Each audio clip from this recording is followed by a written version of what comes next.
Good morning दोस्तों। Terna speciality hospital and research centre के इस विशेष फेसबुक लाइव सत्र में आपका स्वागत है। आज हमारे साथ यहाँ मौजूद है doctor Ajay Kukreja. Doctor Ajay Kukreja Terna hospital Nehru और एमजीएम हॉस्पिटल वाशी में कंसल्टेंट फिजिशियन है और उन्होंने डीएनबी मेडिसिन किया है और वो member of royal college of physician London से है। ही holds more than 12 years of experience. 12 साल से काफ़ी ज़्यादा अनुभव है उनको। तो आज हम उनसे जानकारी लेंगे कोरोना वायरस और आजकल जो आईसीएमआर ने गाइडलाइंस दिए हैं होम आइसोलेशन के तहत, होम आइसोलेशन असिम्प्टोमेटिक केसेस के लिए, माइल्ड असिम्प्टोमेटिक केसेस के लिए जो होम आइसोलेशन गाइडलाइंस दिए उसके बारे में आज विशेष जानकारी लेंगे उनसे। तो मैं सबसे पहले डॉक्टर अजय जी से पूछना चाहूँगा, सर ये आजकल जो कोरोना के हालात बने हुए हैं उसका असर विशेषतः नवी मुंबई और आप जहाँ पे काम कर रहे हैं तेरना हॉस्पिटल, वहाँ पे कैसा है, क्या हालात है वहाँ पे? नवी मुंबई से 2 हफ्ते पीछे चल रहा है।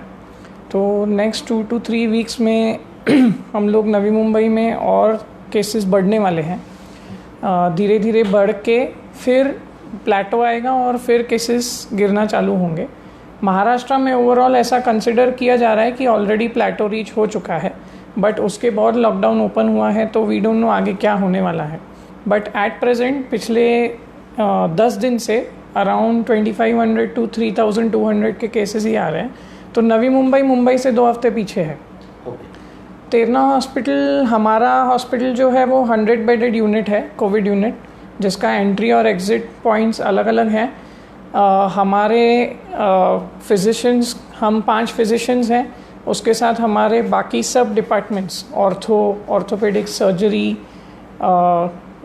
तेरना मेडिकल कॉलेज के departments like anatomy, physiology, biochemistry, pharmacology, जितने भी डॉक्टर हैं हम सब साथ मिलके वो यूनिट चला रहे हैं। आईसीयू में डॉक्टर संदीप अग्रवाल हैं, who is handling the whole ICU. We have around 16 beds in the ICU also. Overall ऐसा है कि we are coping and we are training a good amount of Navi Mumbai patient and we have gained a good experience out of it. अच्छा, तो पूरा तेरना hospital इसके लिए जुड़ चुका है Yes. कोरोना के फाइट के में। तो दूसरा सवाल मेरा ये है कि अभी मीडिया ने लोगों को काफ़ी जानकारी दी है कोविड सिम्टम्स के बारे में, उसके क्या लक्षण हैं, बट ऐसे खास कुछ टिपिकल लक्षण हैं जो क्लासिकल सिम्टम्स आप बोल सकते हो कि जो सामान्य नहीं है बट उनसे आप मेकआउट कर सकते हैं कि कोरोना का चांसेस है उसमें? एक्चुअली कोरोना में 3 चीज़ें, एक तो फीवर, दूसरा कॉफ और बॉडी एक। ये 3 चीज़ें बहुत टिपिकली होते हैं, जिसमें फीवर टिपिकली हाई ग्रेड रहता है, अराउंड 101, 102, 103। लो ग्रेड फीवर के केसेस भी हैं, but most typically high grade fever along with cough, मतलब खांसी, वो भी सूखा खांसी, dry cough, along with body ache. अब प्रॉब्लम ये है कि नॉर्मल फ्लू में भी ये सिम्टम्स आते हैं, बट कोरोना में ये कुछ ज़्यादा ही आते हैं। तो जब किसी इंसान को ये तीनों सिम्टम्स हैं तो उनको डाउट करना चाहिए कि कोरोना हो सकता है। दूसरा एक सवाल है कि इस कोरोना जब इन्फेक्शन में किसी को समझ जाता है कि वो पॉजिटिव है तो उसको कभी हॉस्पिटलाइजेशन की ज़रूरत है और कभी होम आइसोलेशन की, क्योंकि आजकल होम आइसोलेशन के बारे में मैं काफ़ी सुन रहा हूँ सब जगह। हाँ, actually first thing is corona आपको अगर डिटेक्ट हुआ तो आपको डरना नहीं है, डोंट गेट स्कैर्ड। स्टैटिस्टिक्स में आपको बताऊं तो 100 लोगों में से सिर्फ 80 लोग ऐसे रहते हैं जिनको कोरोना होता है पर उनको पता नहीं रहता है कि उनको कोरोना है, क्योंकि उनको कोई सिम्टम्स नहीं आते। उनको हम लोग एसिम्टोमेटिक कैरियर बोलते हैं, मतलब जिनको सिम्टम्स नहीं है और वो वायरस लेके घूम रहे हैं, जिसके चक्कर में हमने लॉकडाउन किया। बाकी 20% जो लोग रहते हैं उनको सिम्टम्स आते हैं, जिनको कोरोना इन्फेक्शन है। उन 20% में एक्चुअली सिर्फ 5% लोगों को हॉस्पिटलाइजेशन की ज़रूरत है। उन 5% में से सिर्फ 1% कैटेगरी है जो आईसीयू में जाता है। तो 100 में से आप बोल सकते हैं 1 मैक्सिमम 2 या 3 लोग एक मैक्सिमम 2-3 लोग रहेंगे जो आईसीयू में जाने वाले हैं। तो उससे घबराने की कोई ज़रूरत ही नहीं है। It is not a very major issue, कोई बड़ी बीमारी है ऐसा नहीं है।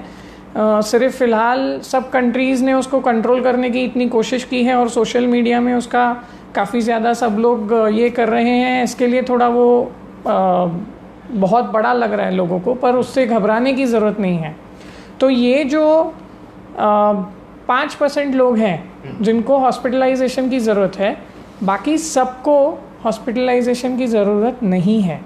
मतलब अगर उनको सिर्फ हल्का बुखार है और कोई दिक्कत नहीं है, या हल्का बुखार और थोड़ी खांसी है और कोई दिक्कत नहीं है, तो उनको हॉस्पिटलाइजेशन की ज़रूरत नहीं है, उनको हॉस्पिटल दौड़ने की ज़रूरत नहीं है।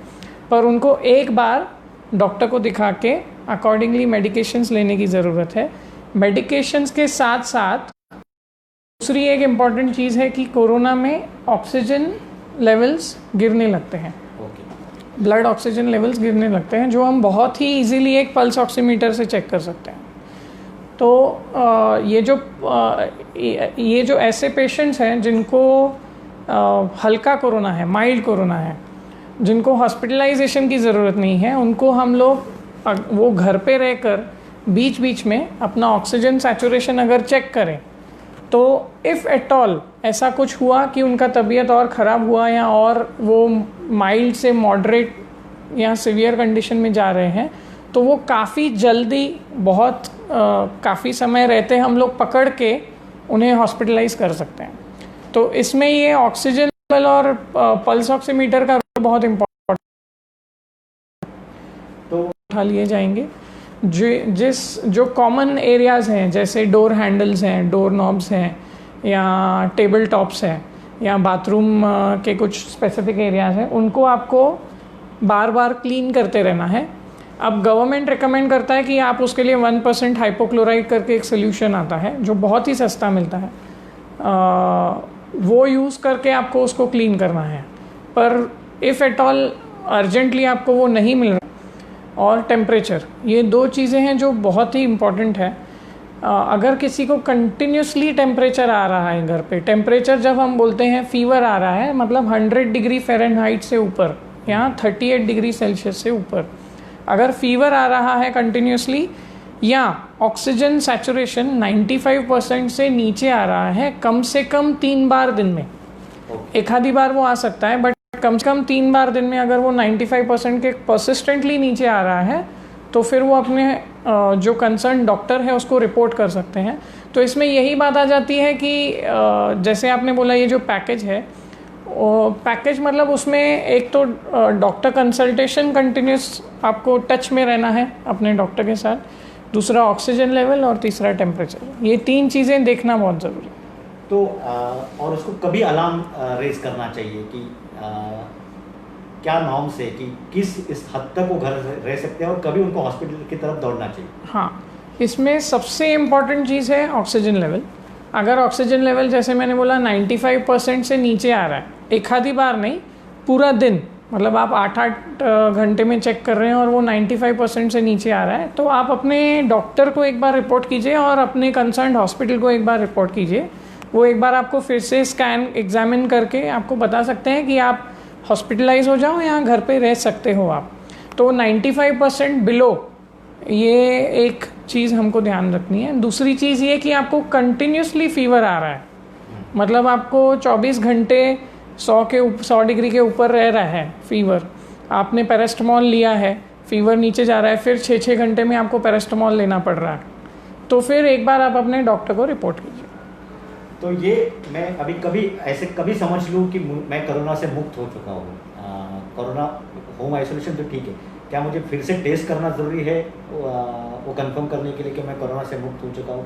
क्योंकि आजकल आईसीएमआर के गाइडलाइंस क्या है? तो इसमें एक चीज़ एकदम प्रायोरिटी से मैं ज़ोर देकर कहना चाहता हूँ कि वापस से टेस्ट करने की कोई ज़रूरत नहीं है। हम लोगों के पास जो हमारा सेंटर जैसे DCHC है, अभी DCH में कन्वर्ट हुआ, एक बार हमने ICU चालू किया, तो हम यहाँ पे भी पेशेंट को डिस्चार्ज करते वक्त, मॉडरेट पेशेंट्स को भी डिस्चार्ज करते वक्त टेस्ट नहीं करते हैं। सिमिलरली आप होम आइसोलेशन में हो, आपको 14 दिन के बाद टेस्ट करने की कोई ज़रूरत नहीं है। आप उस चीज़ से 10 दिन में रिकवर हो जाते हो। बाकी के जो 4 दिन हैं वो as a protection to others है। तो अगर किसी इंसान को दिक्कत होने वाली है या उसकी तबीयत ख़राब होने वाली है, वो पहले 7 से 10 दिन में होने वाली है, उसके बाद उसको कुछ नहीं होगा। तो जब हम ये बोलते हैं कि वो 14 दिन तक ठीक है, उसका मतलब वो ऑलरेडी रिकवर हो चुका है, तो उसको टेस्ट कराने की ज़रूरत नहीं है। सिमिलरली इस पॉइंट पे मैं ये भी कहूँगा कि कुछ कुछ ऑफिसेज या कुछ कुछ कंपनीज़ रिकमेंड करते हैं कि आप टेस्ट करके ही ज्वाइन करो, विच इज़ नॉट रिक्वायर्ड, क्योंकि काफ़ी लोगों में हम लोग उसको वायरल शेडिंग बोलते हैं। वायरल शेडिंग मतलब उस वायरस मर जाता है और फिर भी उसके थोड़े थोड़े पार्टिकल्स शेड होते हैं, बट वो इन्फेक्टिव नहीं रहते। तो टेस्ट पकड़ता है, लेकिन उसको तो टेस्ट पॉजिटिव आता है, बट एक्चुअली वो उसको इन्फेक्शन नहीं रहता। इसके लिए ICMR ने टेस्ट करना ही बंद कर दिया है, क्योंकि वो टेस्ट का रिलायबिलिटी इन्फेक्शन ख़त्म होने के बाद काफ़ी कम हो जाता है। पकड़ने के लिए वो टेस्ट अच्छा है, बट क्लियर हो गया है कि नहीं, वो देखने के लिए वो टेस्ट अच्छा नहीं है। तो सामान्य आदमी, कॉमन मैन के लिए हमेशा डाउट रहता है कि इसको कोरोना हो चुका है, शायद वो ठीक भी हो चुका है उससे, बट फिर भी एक सोशल स्टिग्मा या बोलो, आप ये बोलो, लोगों के मन में डर जो है कि आदमी मुझे भी कोरोना दे सकता है क्या। ये एक बहुत ही बड़ा प्रॉब्लम है फ़िलहाल हमारे सोसाइटी में। बट अगर वो बंदा 14 दिन के बाद बाहर आया है, मतलब वो एकदम क्लियर है। ये एक बहुत ही स्पष्ट, एक बहुत ही क्लियर चीज़ है। 14 दिन से ज़्यादा कोरोना अगर आपको दिक्कत देने वाला है तो वो 14 दिन के अंदर दे देगा, उसके बाद वो आपको कुछ नहीं कर सकता। तो अगर वो बंदा आपके सामने खड़ा है, ठीक है एकदम, मतलब वो आपको कुछ, वो उससे आपको इन्फेक्शन बिल्कुल नहीं हो सकता। तो ये काफ़ी मतलब दर्शकों को राहत देने वाली बात है। मैं और एक बात आपसे पूछना चाहूँगा कि ये कोरोना ना हो, इसके लिए क्या कर सकते हैं हम लोग? मतलब बाकी सावधानी तो हम बरत रहे हैं, बट ऐसे कुछ खाने पीने की चीज़ें में या ऐसे इम्यूनिटी बढ़ाने के लिए क्या कर सकते हैं? इसके लिए सबसे इम्पोर्टेंट चीज़ तो ये ही है कि हम लोग मास्क यूज़ करें। फ़िलहाल हम लोग 2 मीटर के डिस्टेंस पे हैं, इसके लिए मैंने मास्क बाजू में रखा है, क्योंकि 2 मीटर का डिस्टेंस कोरोना इन्फेक्शन होने के चांसेस 1% से भी कम कर देता है। कहने का मतलब, अगर आप डिस्टेंस अच्छा मेंटेन करोगे तो आपको कोरोना नहीं हो सकता। दूसरी चीज़ ये, मास्क कंटिन्यूसली यूज़ करना है। तीसरी चीज़ ये, आप हाथ बार बार धोइए। नॉर्मल सोप वाटर से हाथ धोना भी इक्वली इफ़ेक्टिव है, रादर मोर इफ़ेक्टिव है। या आप सैनिटाइज़र बार बार यूज़ कीजिए, क्योंकि आपको वो एक्सेस अगर नहीं है, अगर हाथ धोने का बार बार, you can use a sanitiser. Immunity wise अगर आप पूछेंगे, नॉर्मल इंसान is immune enough to fight corona, but अगर as a booster per se कोई स्टडी ये नहीं कहती कि ये डेफिनेटली आपकी इम्यूनिटी बढ़ाएगा। बट थोड़े जो एक्सपर्ट ओपिनियंस हैं, थोड़े जो कमेटी सजेशंस हैं, task force committee suggestions world council के, दे रिकमेंड विटामिन सी और जिंक आप ले सकते हो, क्योंकि वो कोरोना वायरस को, सेल को जल्दी पकड़ने नहीं देता अंदर जाने के बाद भी।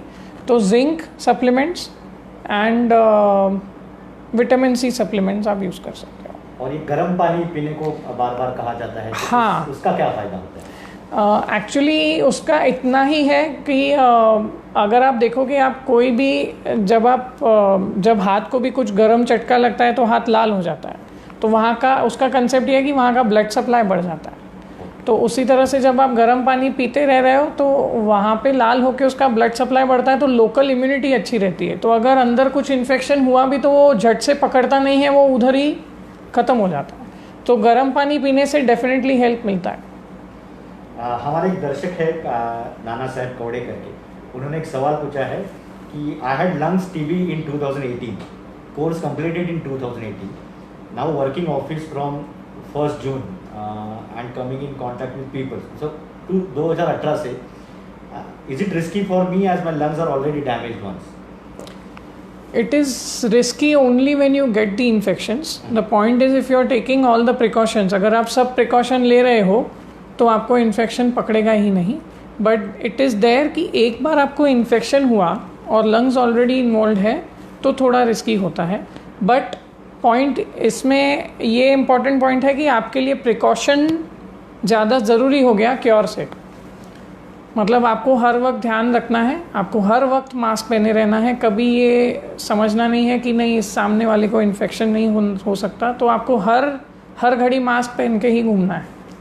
आजकल ये मास्क की जो शॉर्टेज है मार्केट में, मतलब N95 मास्क, तो N95 मास्क किसको पहनना जरूरी है और किसको नहीं? N95 मास्क ये सिर्फ और सिर्फ हॉस्पिटल वालों के लिए है, ये लोकल मतलब बाहर के कम्युनिटी के लिए नहीं है। बाहर की कम्युनिटी प्रिफर्ड 3 प्लाई मास्क, जो सर्जिकल मास्क या मेडिकल मास्क या 3 प्लाई मास्क बोलते हैं हम लोग, उससे 70 to 80% चांसेस है कि आपको इन्फेक्शन नहीं होगा। क्लॉथ मास्क जो जैसे कि अभी आप पहने हो वो भी बहुत अच्छा है। अगर आप 3 प्लाई मास्क को बार बार एक्सेस नहीं कर पा रहे हो तो cloth mask is equally good. Hospital के अंदर ओनली N95 मास्क का कुछ मतलब है, अदरवाइज़ नहीं। अगर 2 लोग कॉटन मास्क या कपड़े का मास्क भी पहन कर बैठे हैं तो the chances go down to less than 1%।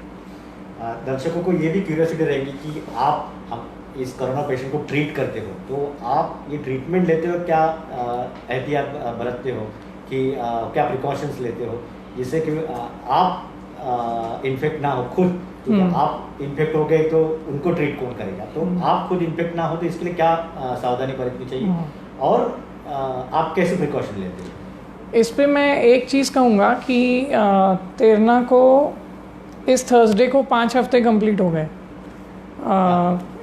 Corona infections को ट्रीट करते हुए, और इन 5 हफ्तों में हमारे यहाँ पर एक भी health care worker including GDA, including staff nurse, including doctors, एक भी पॉजिटिव नहीं आया है अभी तक। एक को भी सिम्टम्स नहीं आए हैं। जो हमने टेस्ट किए थे एसिम्टोमेटिक में उसमें से एक भी पॉजिटिव नहीं आया है। तो इस बात की मतलब एक ये अच्छी बात है कि हम लोग, हमारे जो इन्फेक्शन कंट्रोल कमेटी ने जो प्रिकॉशंस लिए हैं, स्पेशली हमारे नर्सिंग इंचार्ज ने और हमारे डॉक्टर अनिला माइक्रोबायोलॉजिस्ट हैं, तो ये जो इन्होंने प्रिकॉशंस लिए हैं बेसिकली कंट्रोल करने को कि किसी को इन्फेक्शन ना हो, वो बहुत अच्छे हैं हमारे। तो इसमें मेनली हम लोग जो ध्यान रखते हैं, जो ऑडियंस के लिए भी इम्पॉर्टेंट है, कि ये ड्रॉपलेट से होता है, ये एयरबॉर्न डिजीज़ नहीं है। एयरबॉर्न डिजीज़ नहीं है मतलब अगर कोरोना इन्फेक्टेड बंदा मुझसे 2 मीटर से ज़्यादा दूरी पे बैठा है तो वो खांसेगा तो चांसेस है कि मुझे इन्फेक्शन हो। अगर वो खांस नहीं रहा है तो इसका मतलब ये नहीं कि उसके अराउंड जो हवा है उसमें इन्फेक्शन है। तो हम ये देखते हैं, हमारे लिए ये इम्पॉर्टेंट हो जाता है N95, फेस शील्ड, ग्लव्स और PPE किट। बट ये जो सीक्वेंस मैंने बताया इसी में ये सीक्वेंस इम्पॉर्टेंट है। सबसे इम्पॉर्टेंट N95, फिर फेस शील्ड एंड ग्लव्स, और लास्ट में आता है वो बाकी का पूरा किट जो हम पहनते हैं। तो जब हम इतना देखते हैं कि हम पेशेंट से कम 1 मीटर की दूरी मेंटेन करने की कोशिश करें, हम पेशेंट को बोलते हैं कि आप मास्क पहन के रखिए ताकि अगर आप खांसे भी तो वो ड्रॉपलेट्स हवा में ज़ोर से उछले ना। और ऑफ कोर्स पेशेंट चेक करते वक्त हम पूरी तरह से उनको चेक करके पल्स चेक करते हैं, ऑक्सीजन मीटर चेक करते हैं, बट इतना एहतियात बरतने पे इट इज़ गुड इनफ और हमको इन्फेक्शन होने के चांसेस बहुत कम हो जाते हैं। तो तेरना हॉस्पिटल में मैंने सुना है both Covid and non Covid भी पेशेंट्स एडमिट हैं, तो उनको आप कैसे ये करते हो कि अलग?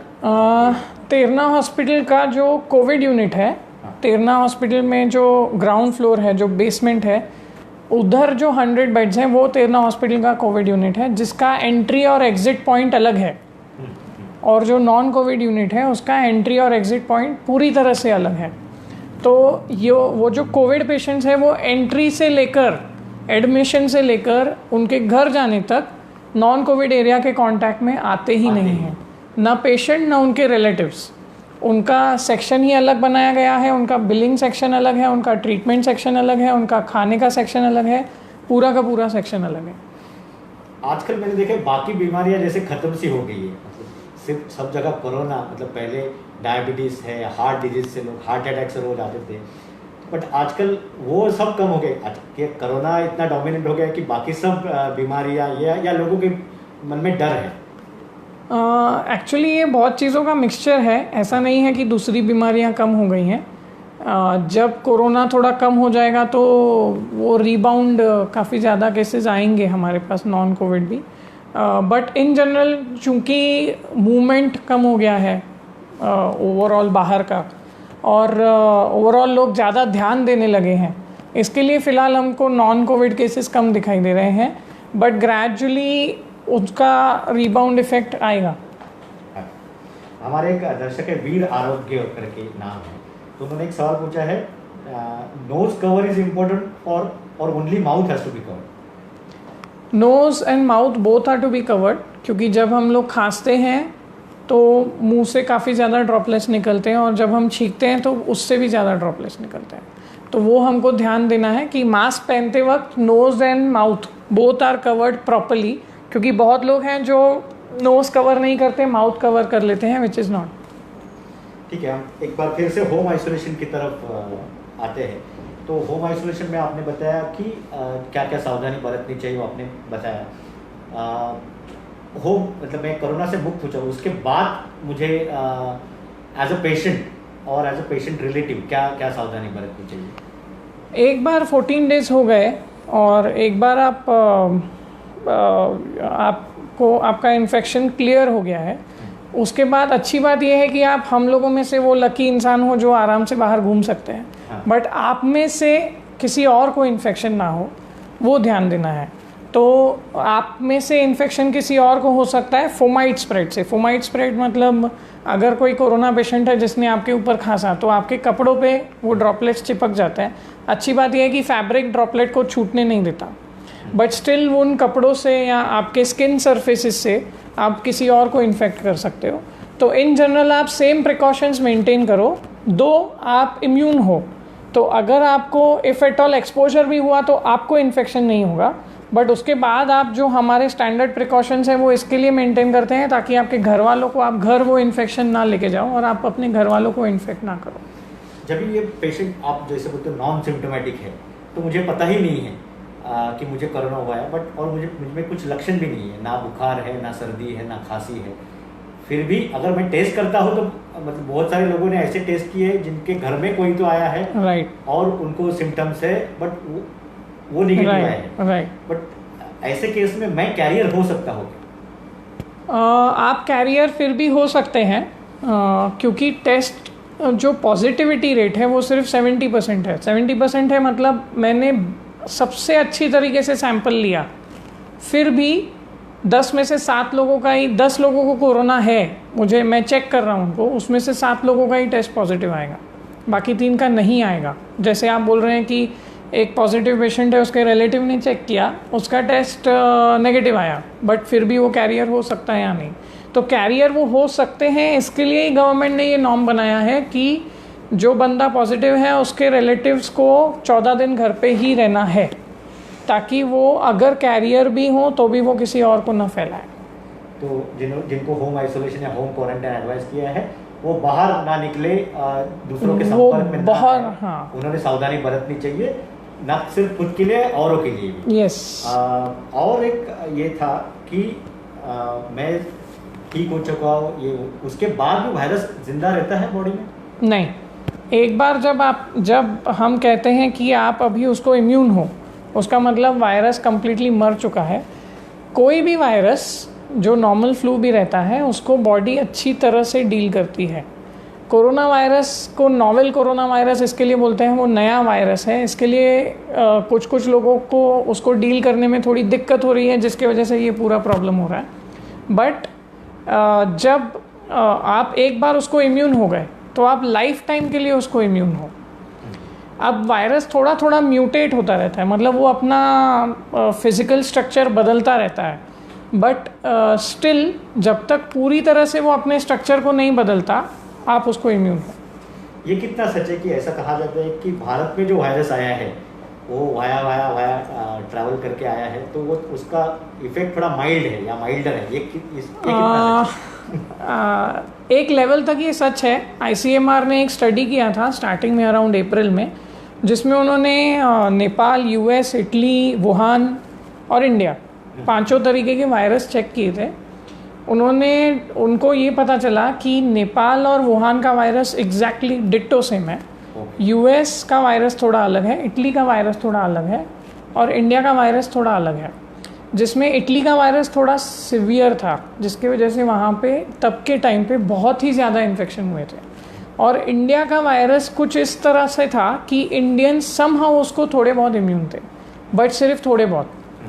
तो इसके वजह से प्लस मल्टीपल अदर फैक्टर्स हैं। हमारा लॉकडाउन ऑफ कोर्स बहुत मेजर रोल प्ले किया है, plus to a certain extent temperature, जबकि स्टडीज़ बोलते हैं कि टेम्परेचर का उसके ऊपर इफेक्ट नहीं हुआ है, बट अगर आप इंडिया का पॉपुलेशन देखेंगे और नंबर ऑफ केसेस देखेंगे तो to a certain extent temperature may have played a role.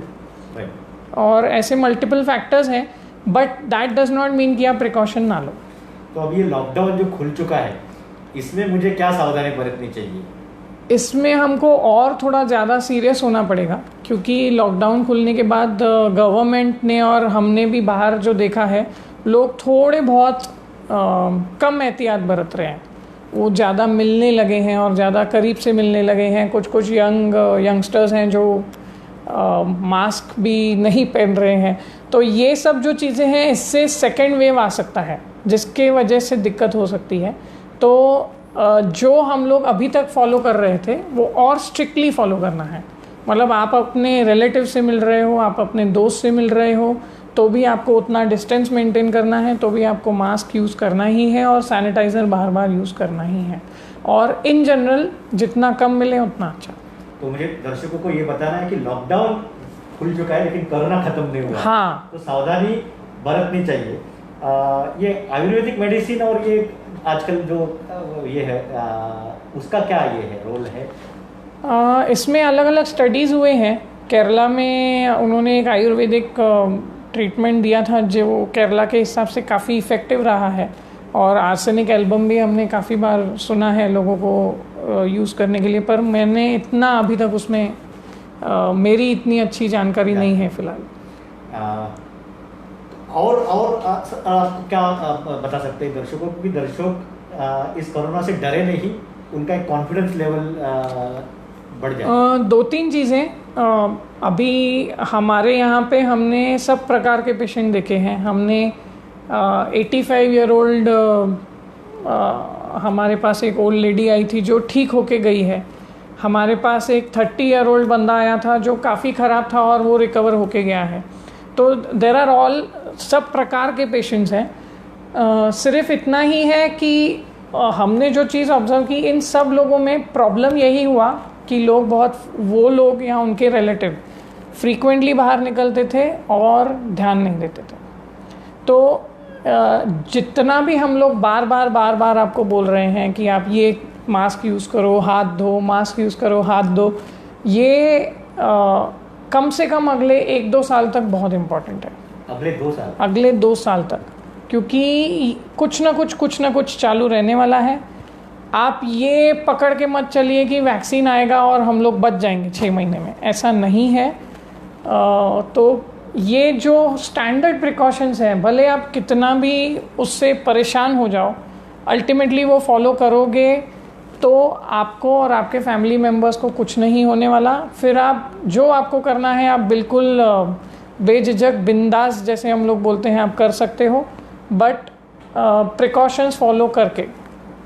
अगर कोई व्यक्ति कोरोना पॉजिटिव से निगेटिव हो चुका है, क्या उसे फिर से कोरोना होने के चांसेस है? नहीं, स्ट्रेन थोड़ा म्यूटेट होगा। कुछ साल बाद हम लोग ये देख सकते हैं कि म्यूटेटेड स्ट्रेन से इन्फेक्शन हो रहा है कि नहीं। एट प्रेजेंट बिल्कुल नहीं। तो दर्शकों, मैं आपको बताना चाहता हूँ कि जैसे डॉक्टर साहब ने बताया कि 100 में से 80 लोग नॉन सिम्टोमेटिक होते हैं। सिर्फ 5% लोगों को हॉस्पिटलाइजेशन की जरूरत होती है, उस ठीक है ना सर डॉक्टर साहब? Right. और 1 to 2% लोगों को ICU लगता है। तो कोरोना अगर हो भी गया तो डरने की कोई ज़रूरत नहीं है। और जो होम आइसोलेशन पैकेज, आजकल होम आइसोलेशन जो बोल रहे हैं, तो 80% लोग होम आइसोलेट कर सकते हैं। जो ये 15% लोग बचे जिनको इन्फेक्शन है पर आइसोलेशन की हॉस्पिटलाइजेशन की ज़रूरत नहीं है, या फिर कुछ लोग रहते हैं जैसे पेशेंट पॉजिटिव आया, रिलेटिव ने डर के मारे या किसी कारणवश चेक किया, दो उनको सिम्टम्स नहीं है, फिर भी उन्होंने चेक किया और वो पॉजिटिव आ गए पर उनको कुछ भी प्रॉब्लम नहीं है, तो ऐसे लोगों को होम आइसोलेशन पैकेज लेना चाहिए, क्योंकि उससे it's a win win situation. मतलब उससे आपका भी हॉस्पिटलाइजेशन भी बचता है, चार्जेस भी बचते हैं, हेल्थ केयर इंफ्रास्ट्रक्चर और हेल्थ केयर सिस्टम पे भी जोर नहीं आता है, क्योंकि अगर हम लोग एसिम्टोमेटिक पेशेंट्स को एडमिशन की ज़रूरत ही नहीं है, हॉस्पिटल केयर की ज़रूरत ही नहीं है, क्योंकि जो हम लोग हॉस्पिटल में करते हैं वो आप ऑलरेडी घर पे कर रहे हो, तो उनके लिए भी अच्छी बात है और हेल्थ केयर इंफ्रास्ट्रक्चर के लिए भी अच्छी बात है। रादर अभी ग्रेजुअली ये होम आइसोलेशन पैकेज जो इनिशियली हमने बनाया है, काफ़ी सारे हॉस्पिटल्स वो ऑलरेडी अडॉप्ट कर चुके हैं, बॉम्बे में, दिल्ली में और काफ़ी अलग अलग जगहों पे सिमिलर पैकेजेस निकले हैं और लोगों को वो दिए जा रहे हैं। एक दर्शक है जया पंजवानी, उन्होंने एक क्वेश्चन पूछा है, how do we take care of kids during this time, as kids are not ready to wear mask, और अभी ये स्कूल्स रीओपन की जो बात चल रही है उसके अनुसार आपका क्या एडवाइस? एक अच्छी बात कोरोना की ये है कि बच्चों को ज़्यादा प्रॉब्लम नहीं हो रहा है, मतलब डेथ रेट बच्चों में ऑलमोस्ट 0 to 1% है। मतलब बच्चे को इन्फेक्शन हुआ तो भी कोरोना उनमें सीवियर नहीं हो रहा है, किसी भी नॉर्मल फ्लू के साथ की तरह ही हो रहा है। बट इसका मतलब ये नहीं कि हम प्रिकॉशंस नहीं लें। बच्चों को आपको ग्रेजुअली ट्रेन करना ही पड़ेगा। मेरे 2 बच्चे हैं, उनको ट्रेन करना पड़ेगा कि आपको मास्क यूज़ करना है, आपको उनको दिखाना है कि हम मास्क यूज़ कर रहे हैं और आपको इक्वली मास्क यूज़ करना है।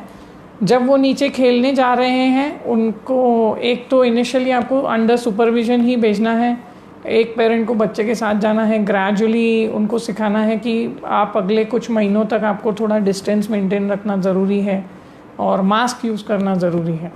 उसके अलावा कोई इलाज नहीं है।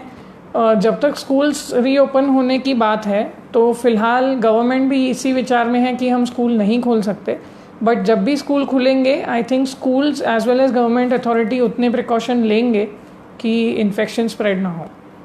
ये डॉक्टर रेशम कुकरेजा ने सवाल पूछा है कि role of HCQ hydroxychloroquine, who should take it, and people had started stocking it. लोगों ने मतलब जैसे हाइड्रोक्सीक्लोरोक्विन का, तो हाइड्रोक्सीक्लोरोक्विन आउट ऑफ स्टॉक हो गया था, सब लोग मेडिकल स्टोर में जाके हाइड्रोक्सीक्लोरोक्विन, तो ये अपने आप से लेना कितना सुरक्षित है? हाँ। लोगों के लिए किसने लेना चाहिए, किसने नहीं लेना चाहिए? डॉक्टर के एडवाइस के बिना नहीं लेना चाहिए ऑफकोर्स, बट ये किसके लिए? और फ्लू वैक्सीन का कुछ ये है क्या मदद? ये बहुत ही अच्छा सवाल है, क्योंकि ये HCQS पे बहुत लोगों को बहुत सारा कन्फ्यूजन है। तो मैं एक बात क्लियर करता हूँ, एक HCQS का जो 5 दिन वाला डोज है सिर्फ और सिर्फ कोरोना पॉजिटिव पेशेंट के लिए है और किसी के लिए भी नहीं है। HCQS प्रोफिलैक्सिस जो हम लोग बोलते हैं, जो हम लोग हफ्ते में एक बार HCQS देते हैं, वो सिर्फ और सिर्फ हेल्थ केयर वर्कर के लिए है। मतलब जो लोग हॉस्पिटल में काम कर रहे हैं, जो लोग डायरेक्टली या इनडायरेक्टली पेशेंट के एक्सपोजर में आते हैं, बाकी और किसी को भी, किसी भी लेमैन को, किसी भी नॉर्मल कम्युनिटी के इंसान को HCQS लेने की ज़रूरत नहीं है, इंक्लूडिंग वो बंदे जिनका पेशेंट, अगर पेशेंट पॉजिटिव आया है तो उसके रिलेटिव को HCQS लेना है, ऐसा नहीं है। क्योंकि HCQS अगर आप लेना चालू करोगे तो आपका टेस्ट नेगेटिव आ जाएगा और हमको कभी नहीं समझेगा कि आपको क्या हुआ है, और वो ज़्यादा कन्फ्यूजन क्रिएट करता है। तो आप भले ही आप पॉजिटिव पेशेंट के रिलेटिव हो, आपको HCQS नहीं लेना है। आपको मैक्स टू मैक्स मैक्सिमम चाहिए तो आप जिंक और विटामिन C ले सकते हो, और कुछ लेने की ज़रूरत नहीं है। तो दर्शक अपने आप से ट्रीटमेंट ना ले, होम आइसोलेशन एक बार तो उनको डॉक्टर को दिखाना पहले ज़रूरी है, ये होम आइसोलेशन पैकेज लेने के पहले। तो दोस्तों शुक्रिया, आज हमें डॉक्टर अजय कुकरेजा ने अच्छी जानकारी दी कोरोना के बारे में, होम आइसोलेशन पैकेज के बारे में। होम आइसोलेशन पैकेज लेने से पहले 80% माइल्ड जो एसिम्प्टोमेटिक केसेस होते हैं, जिनमें कोई लक्षण नहीं होते हैं, ऐसे केसेस के लिए है। बट फिर भी आप अपने आप से शुरू ना करें, एक बार डॉक्टर को दिखाए, उनका एडवाइस ले ले, और आपके घर में होम आइसोलेशन की फैसिलिटी है कि नहीं उसका भी ख्याल रखें, क्योंकि आप मेरे ख्याल से उनको सेपरेट रूम, सेपरेट बाथरूम होना ज़रूरी है। तो हर कोई नहीं कर सकता है, बट ऑन योर ओन मत कीजिए, एक बार डॉक्टर की सलाह लीजिए, हॉस्पिटल से कंसल्ट कीजिए और फिर शुरू कर दीजिए। कोरोना से डरने की कोई ज़रूरत नहीं है। जैसे कि डॉक्टर साहब ने कहा कि 80% लोग बिना किसी इसके ठीक हो जाते हैं, 15% सिर्फ 5% लोगों को हॉस्पिटलाइजेशन की जरूरत होती है, उसमें से 1 to 2% लोगों को आईसीयू की जरूरत होती है। तो कोरोना हो भी गया तो डरने की जरूरत नहीं, आपका पॉजिटिव विचार बनाए रखें, पॉजिटिव माइंडसेट बनाए रखें। Corona is not the end of this world. Thank you very much.